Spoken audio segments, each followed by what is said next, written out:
the Diddy lawsuit, it was a big turning point in my kind of evolution because actually I did not make the connection. It was one of my followers made the connection in my comments and I picked up on it and dug into it and blew it up. P. Diddy was there was a lawsuit by his former girlfriend, Cassie, that was filed like a year or two ago that was disgusting.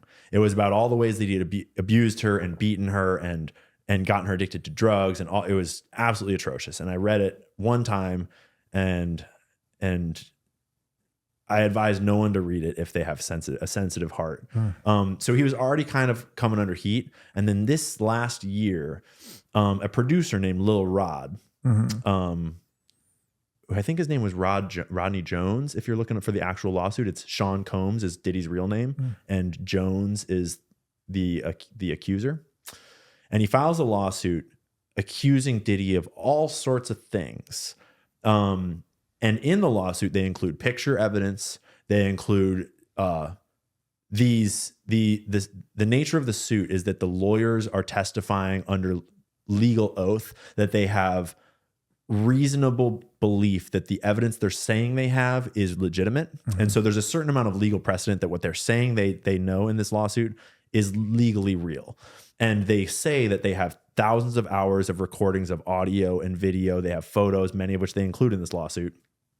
And he alleges that ever since the 90s, but for sure in these decades now, P. Diddy, who is one of the foremost rappers and producers in the rap industry, he came to fame with Biggie Smalls back in the day, and he was instrumental in forming sort of the gangster rap movement all throughout.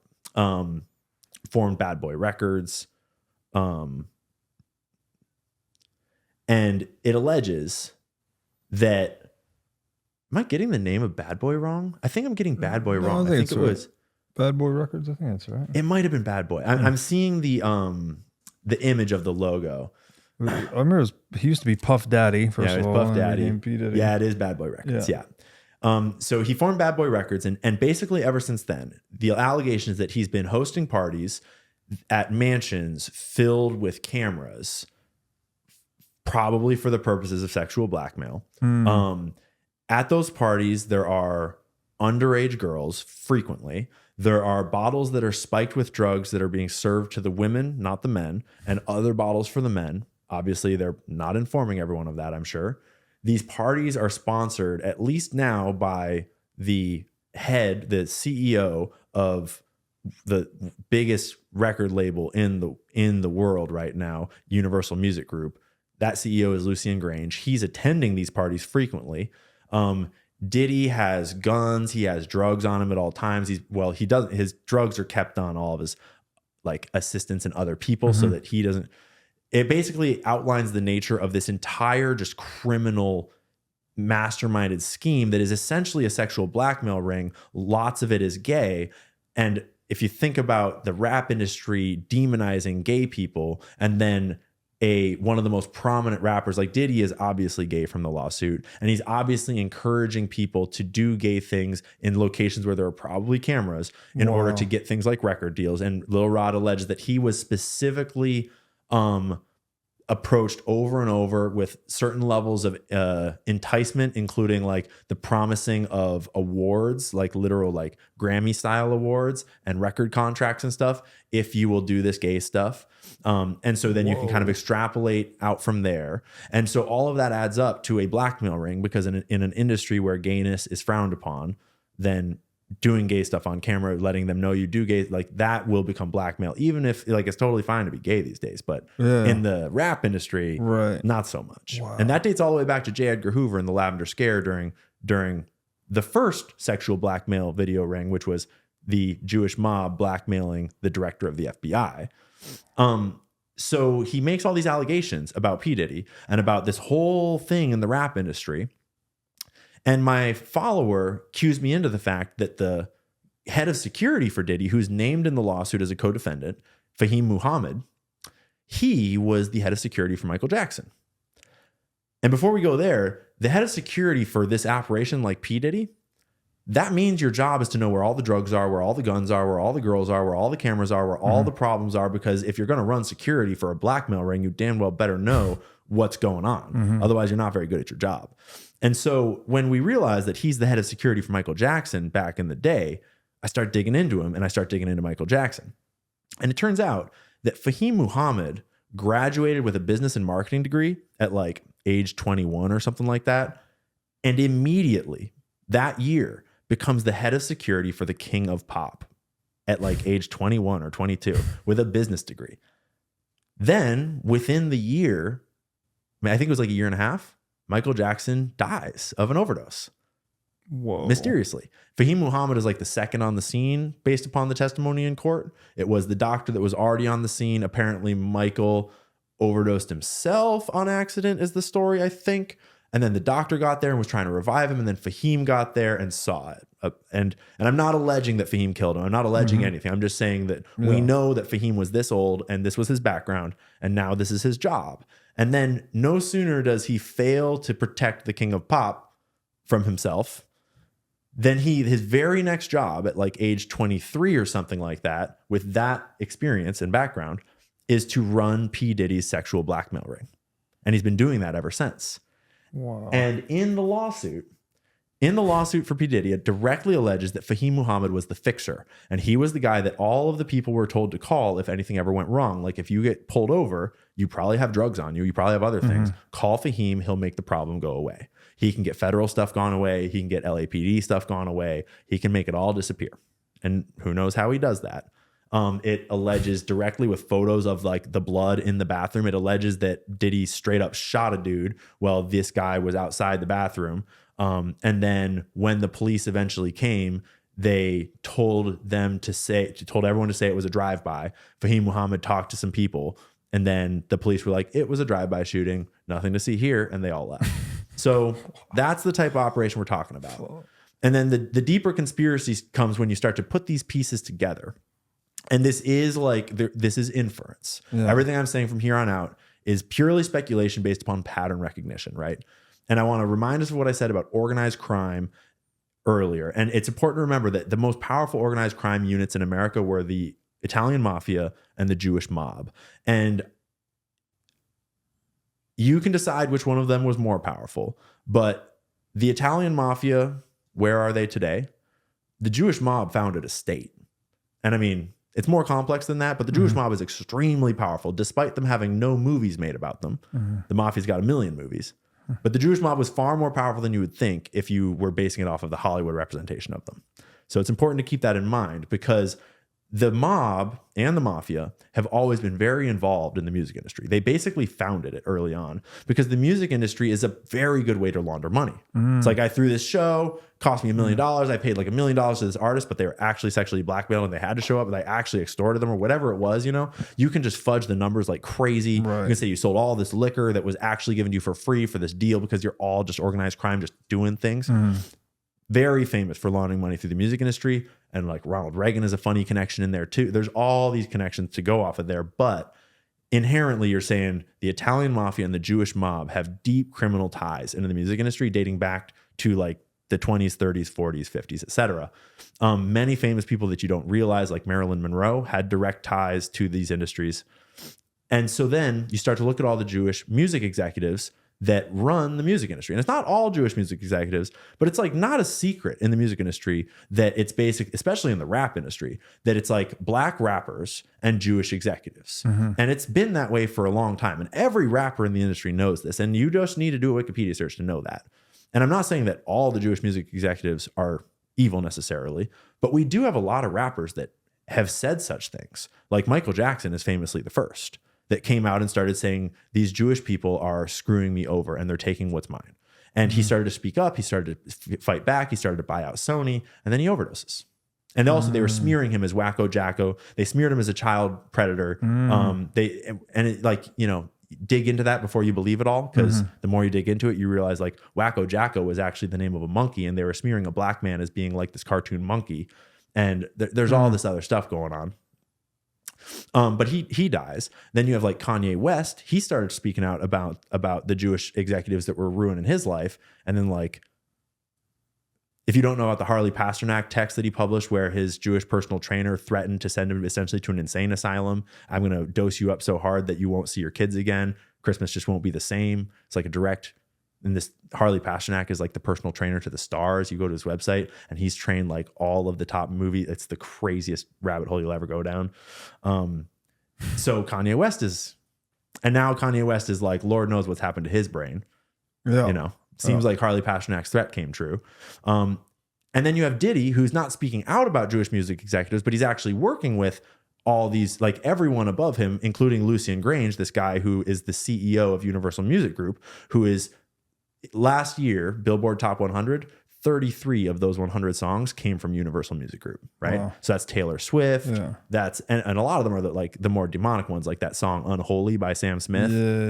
So there are lots of conspiracy theories that arise out of that, and you know, do your own digs and make your own conclusions. Yeah. But what I'm saying is that we have a pattern of musicians either speaking out about the Jewish executives above them, and then not doing too hot afterwards. Or we have this example of Diddy actively engaged in a criminal sexual blackmail ring where he is actively doing it with the Jewish music executive above him. And Diddy is actively recruiting people to promote gangster bullshit like hoe culture rap and degeneracy and everything like that. And we know that the music industry was founded expressly by organized crime for the purposes of money laundering, among other things. And we know that that organized crime had large Jewish elements. And so you start to tie things together. And I guess the last piece to tie together is that sexual video blackmail rings, we basically know about 3 of them in a really concrete way at this point. I'm sure there's more, but we know about sort of the first one, which was Meyer Lansky and the Jewish mob blackmailing the director of the FBI, J. Edgar Hoover. And he was the director of the FBI for 50 years, all throughout the time when organized crime rose in this nation, unchecked, because the director of the agency that's supposed to be prosecuting them was on camera sucking the dick of his assistant, and the Jewish mob had those photos. And so then they started throwing parties at the Blue Suite in the Plaza Hotel where they all had cross-dressing orgies where there were cameras filming everything so they get more blackmail on everybody. And then J. Edgar Hoover started getting blackmail on everybody else because he was already blackmailed. That's a whole rabbit hole. Wow. Yeah, look up the Blue Suite parties. Whitney Webb did a lot of great reporting on that in One Nation Under Blackmail. So we know about that one, which was Jewish mob.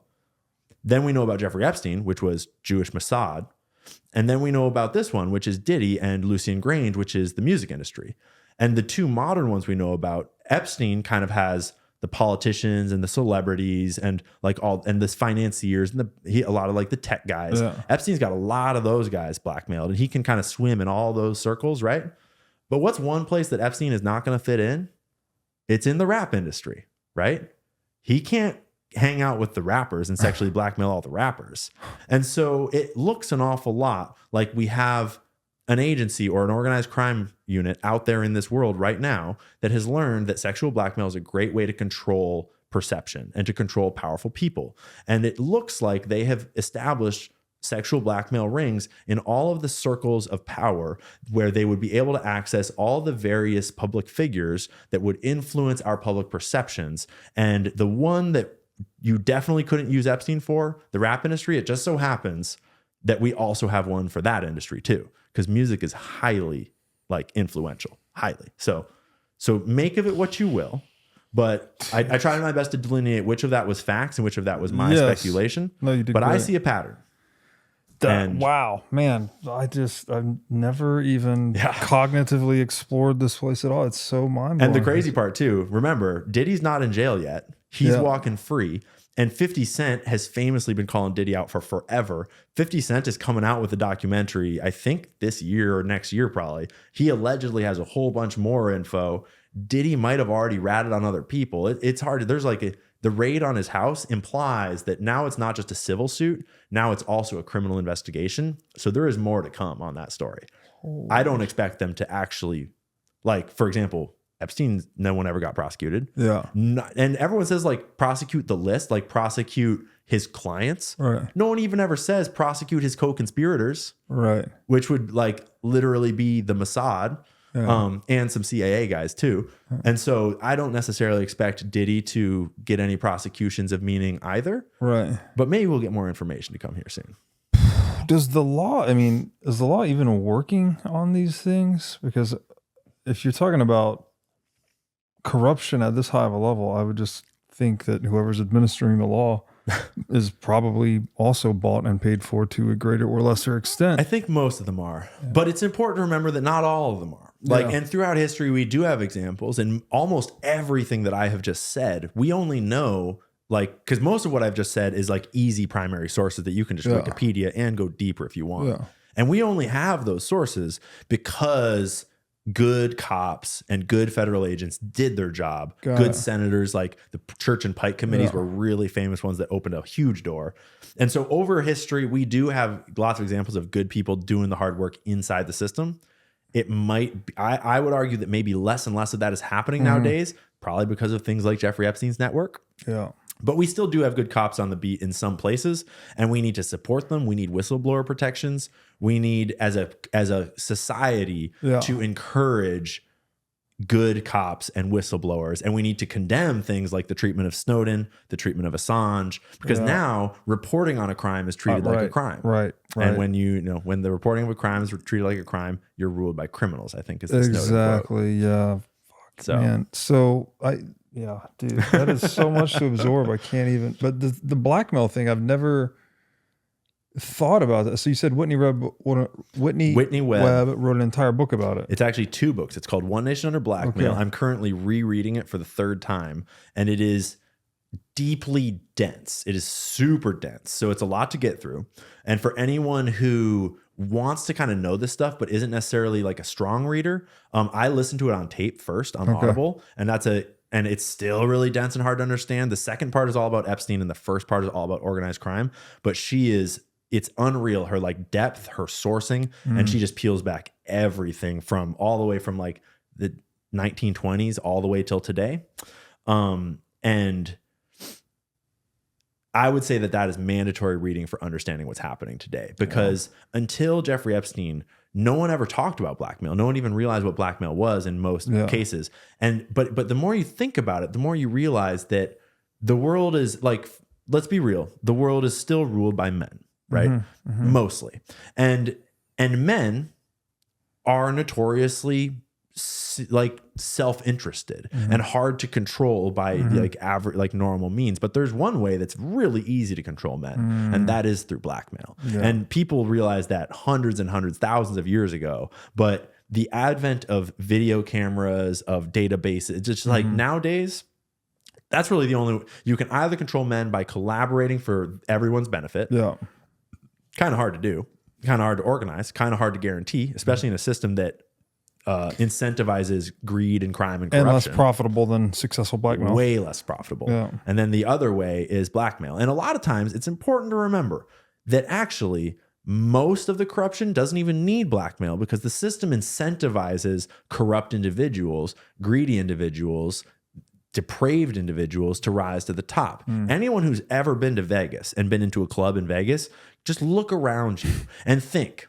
if you were being courted by the club and they brought you in here and gave you bottle service, gave you a table, sat down a bunch of these chicks with fake tits right next to you, and just like gave you everything you could ever want, and you never had it before, there's a lot of dudes that would be like, I will do anything to have more of this. And our system incentivizes those guys rising. And a lot of our institutions that select, like the Harvards of our world, like the think tanks of our world, they select the people that will do anything they're told in order to get the grade, that'll do anything they're told in order to get the marks. And those types of people, they all want that money, that fame, that success. The celebrity on our screens teaches us to want the money, the fame, the success. The rappers that they're promoting, that they're selecting and putting on our screens and in our ears, they promote like the money, the drugs, the women, the guns. That culture raises this whole generation of men that are incentivized to want to be corrupt, because if you just let your morals go and you succeed, you can have all this corruption and more, and you don't even need to be blackmailed because you actually just want it.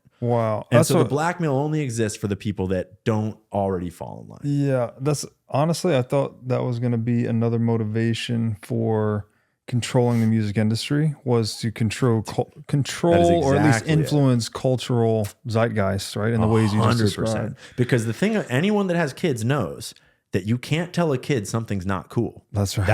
It's the one thing you can't insidious, tell them. is when a kid decides, especially with music, with like sports stars, with movie stars, if your kid decides that Lil Wayne is cool, doesn't matter what you say, they're going to start doing like sipping lean. And pretty soon codeine is killing kids all across America. And it's atrocious. And the darkest part of it is that it's hard not to look at it and say, this looks like it's targeting black people.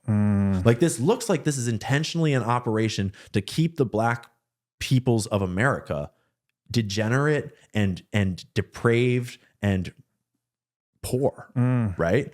And it obviously targets everyone, but it overtly targets black people. And then you think about how like the crack cocaine epidemic of the 80s was very literally the CIA flying cocaine in to Bill Clinton's airport in Mena, Arkansas, and then sending it to LA to where a guy named Freeway Ricky Ross was selling it out to the black communities. The CIA started and funded and like fully like created the crack epidemic.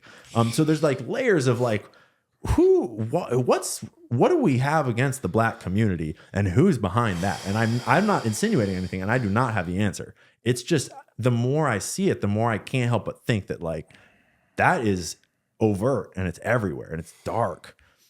So I think you're exactly right. That I think that controlling the music industry is not just, that surface level of control. I think it is very much to control the culture of our children and the culture of our rising leaders, all of us. It's another level or layer to the psyop, right? You're getting them when they're young.